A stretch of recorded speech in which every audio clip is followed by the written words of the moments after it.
The wind screamed like a dying thing, sweeping red dust across the flat, scorched plains of post-war Texas. A lone wagon creaked through the gusts, its canvas cover flapping like loose skin. The driver, a man whose shadow was longer than his, Legacy, guided the horse with jerky, half-drunk movements. The house that emerged from the swirling dirt wasn't much of a house at all, just a skeletal structure of wood and rot, barely held together by rusted nails and memory. Inside, a girl sat in silence, spine straight, eyes hollow. This wasn't a tale about love. This was about debt, about betrayal, about redemption that bled from the wounds of the wild. Clara Rose Delaney hadn't cried in 4 years. Not when her mother died. Not when the bank took the second stallion. And certainly not when her father lost the deed to their land in a crooked card game 2 winters ago. But tonight, the weight behind her breastbone ached like a cracked rib.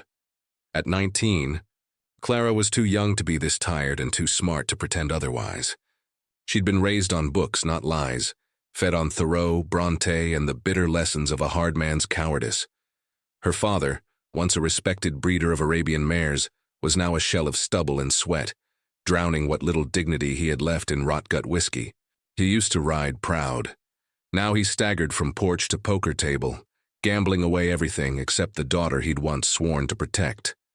Until tonight. The man approaching the house wore black like it was stitched into his bones. Silas Grigg. A name spoken with the same contempt as a plague. He didn't knock. He just stepped inside, boots trailing red mud, and dropped a ledger onto the table. "Clock's done, Delaney," he growled. "You either pay me what you owe by first light, or she comes with me." Clara didn't flinch. She just folded the corner of the page she was reading and set the book down. A sliver of moonlight caught the sweat on her collarbone. Her father looked from Grigg to Clara, then back to the bottle in his hand. "I just need more time," he mumbled, rubbing his temples. Grigg smiled like a butcher. "You've had 2 seasons and 6 warnings.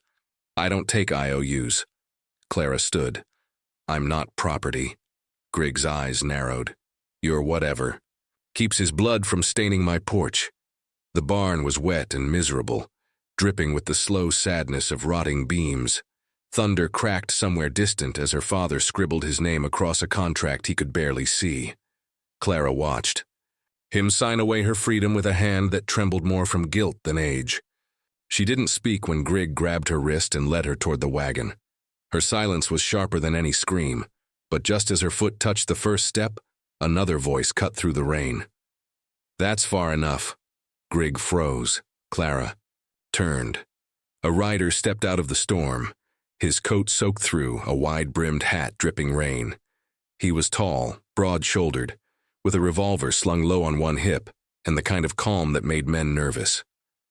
Grigg bristled. "This ain't your business, Cade." The man, Weston Cade, held out a leather pouch. It jingled heavy. "It is now." Grigg snatched it, opened it, cursed under his breath. Gold. More than what was owed. Clara's eyes flicked between the 2 men. Cade's expression was unreadable. "So that's it?" she hissed. "You just buy me like cattle?"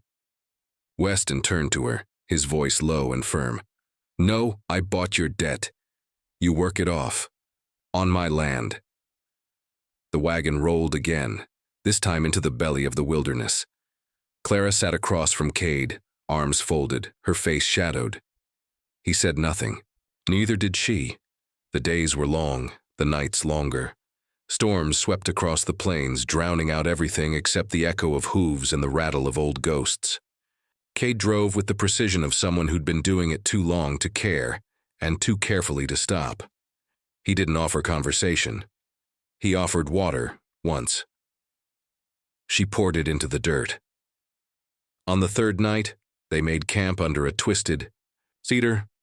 Clara sat near the fire, but not too close, her dress stiff with dried mud, her eyes fixed on the stars that blinked indifferently overhead. Cade removed his duster, folded it, and offered it to her wordlessly. She looked at it, then at him, then threw it back at his feet. "I don't want your charity. You'll want it when the cold starts biting," he said. "I'll bite back." He didn't respond. They slept in silence, But sleep was shallow in the wilderness. Around midnight she stirred. Something moved beyond the ring of firelight.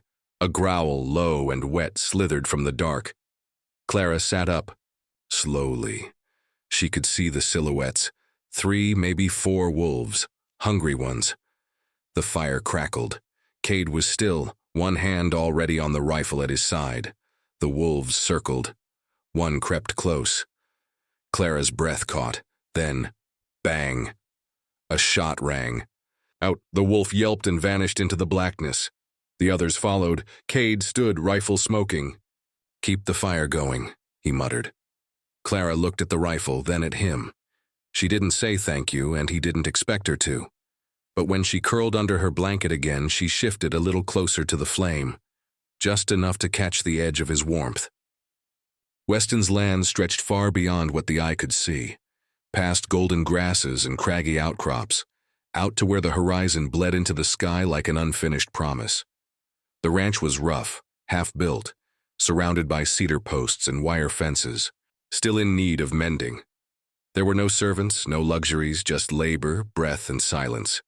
Clara was given no formal orders, only tools: a pitchfork, a rope, a water bucket. Weston never raised his voice, never laid a hand on her, but his presence shadowed her every step like a question she didn't know how to answer. He watched from a distance, quiet as a mountain, while she hauled feed, dug post holes, and scrubbed blood from the floor of the birthing pen. Her hands blistered, split, and bled until the skin toughened. She never asked for help. The local townsfolk, what few of them ever came near Cade's property, whispered stories about him, that he'd made his fortune in Colorado gold fields, that he'd buried his family with his own hands, that he spoke more to his horse than he ever had to a woman. Gold rich but soul poor, they called him. Clara didn't care. She didn't believe in gossip. She believed in what her body told her at the end of each day. Pain, fatigue, and a strange ache somewhere behind her ribs that wasn't just from the work, but she never broke. Not once. The sky cracked one afternoon while she was tending the lower corral, a sound like thunder, but wrong, too close.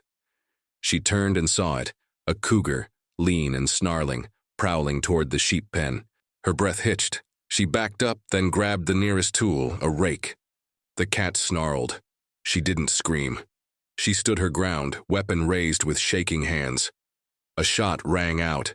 The cougar fell, twitching in the dust. Clara gasped. Weston stood behind her, rifle lowered, jaw clenched. She looked at him. "You waited. I needed to know if you'd run," he said, eyes locked on hers. That night he cooked beans and bread over the fire. He didn't offer her a plate, he just left it beside her. She ate without a word. She didn't thank him, but she didn't throw it away either. In the early light of dawn, Clara walked to a grove of willow trees behind the stables. There, buried beneath leaves and old sorrow, she knelt and dug a small hole. From her bodice she drew out a silver chain, her mother's locket, the only thing she hadn't sold or lost. She pressed it into the earth and whispered something no one could hear. Memories swept over her like fog, her mother singing over stew, the warmth of sunlit books, the sound of horses in spring, and then the silence that followed her mother's death. Her father's eyes never quite met hers after that. She stayed there for hours, unmoving, until her tears dried and her body shivered. She didn't know Weston had been watching from the tie ridge, his hat pulled low. When she turned to leave, he was gone. Later that week, after a morning that left her too weak to stand, Weston led her toward the wooded ridge beyond the ranch. "This is Casca," he said. The man beside him was tall, broad-chested, with long braids and a calm like winter stillness. He didn't speak when Clara nodded. He only returned the nod and began walking into the trees. She followed. Casca didn't speak often. His English sparse, his eyes sharp. But in silence he taught her more than words ever could. How to find rabbit trails. How to read the language of broken twigs and disturbed moss. How to make fire from stones and breath. He showed her the ways of patience and precision, of moving with the land rather than against it. The first time she caught her own meal, a pheasant snared by the trap she had set. He gave a small smile, almost imperceptible. She returned it, and though they barely spoke, something between them rooted itself like an old tree, She still worked the ranch, but now she moved differently. Her steps surer, her eyes keener. She no longer flinched at the howl of coyotes or the sudden crack of thunder. She still didn't trust Weston Cade, but she no longer feared him either. One night near the first freeze of autumn, she heard the distant rumble of hooves far too late to be friendly. Weston had gone into town for supplies. Hours passed with no sign of him. When he returned, his horse was lathered in blood and his shirt torn. He collapsed at the gate, a bullet lodged near his ribs. Clara ran to him. She hesitated, just for a moment, then dropped to her knees and tore open his shirt. "Hold still," she murmured, hands trembling. She boiled water, stitched him with shaking fingers, pressed her skirt against the wound to stop the bleeding. Weston, feverish, blinked up at her. "Didn't buy you to own you," he muttered, voice ragged. "Bought you to save you. From the man who killed my sister." Clara froze. He didn't say more, just passed into unconsciousness. She sat there, blood on her palms, breath sharp, staring at a man she realized she didn't know at all. But maybe she wanted to. Weston awoke days later with a fire in his chest and Clara beside him, her hair a tangled halo, face etched with stubborn exhaustion. His lips parted with effort, voice brittle like dried leaves. He told her everything, what she'd long suspected, but never dared to name. Years ago, before Colorado, before the gold, there'd been a sister, Lila, barely 17. Their father dead, their mother broken, and Lila taken. Sold under false pretenses to men who treated girls like stock, trading them across territories.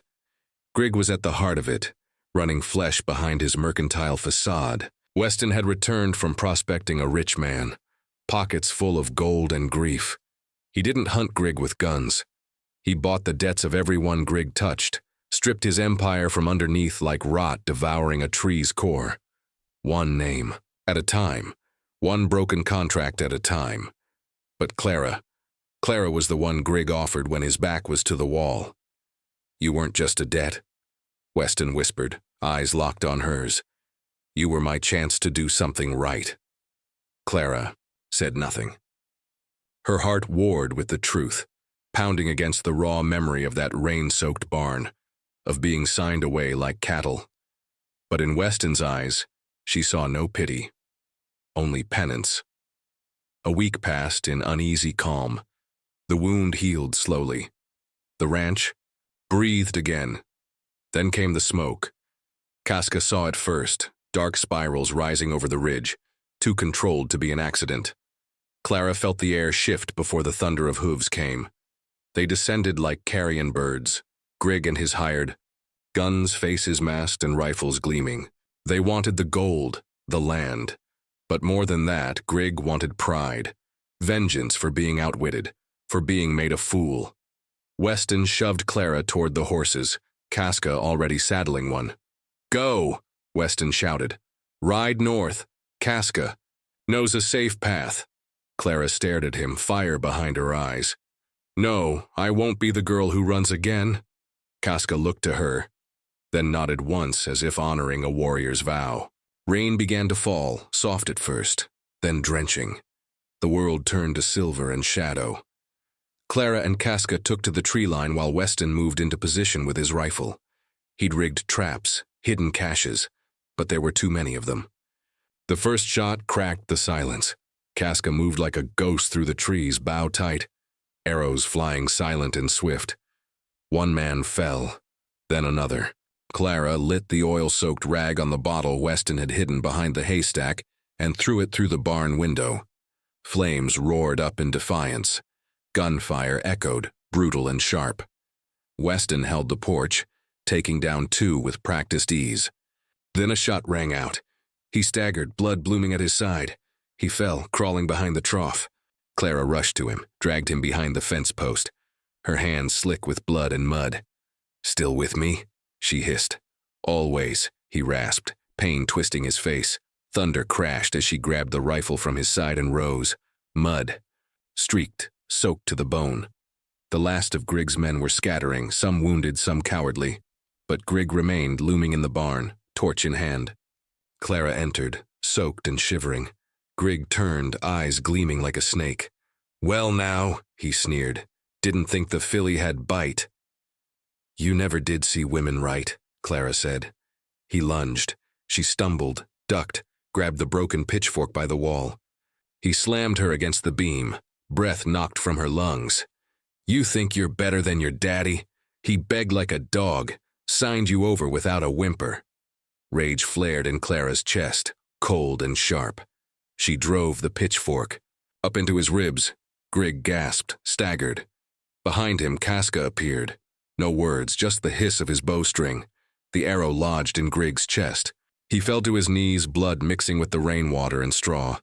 And then he was still. The fire crackled. Rain hissed as it struck hot wood. Clara stood there breathless. It was done. The morning after was pale and soft. Smoke drifted lazily. Across the fields, the barn smoldered, half collapsed. Grig's body was buried somewhere deep and nameless. Weston lived. Casca, true to his nature, said nothing. At sunrise, he simply packed his few belongings, nodded once to Clara, and disappeared into the forest mist without a sound. She watched him go, heart clenched around the ache of goodbye. Later that week, Clara stood on the porch, a letter in her hand. The paper was thick, expensive, a rail ticket east, a name of a school, a new life, free and far.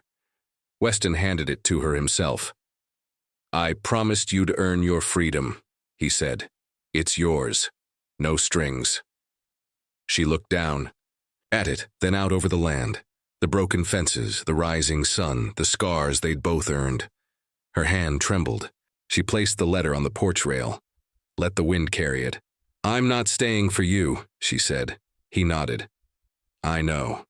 I'm staying for me." A long silence passed between them. Not empty, full. In the distance, the sound of cattle lowing, a hawk circling, the world moving forward. Voiceover over fading images of Clara riding across the field, wind in her hair, Weston watching her from the gate. Sometimes salvation doesn't wear white or ride in with trumpets. Sometimes it's a man with a scar, a woman with a past, and a fire that never dies. Fade to black. Soft, reflective music swells. If Clara's journey moved you, subscribe, like, and share. Because every untold story deserves a voice.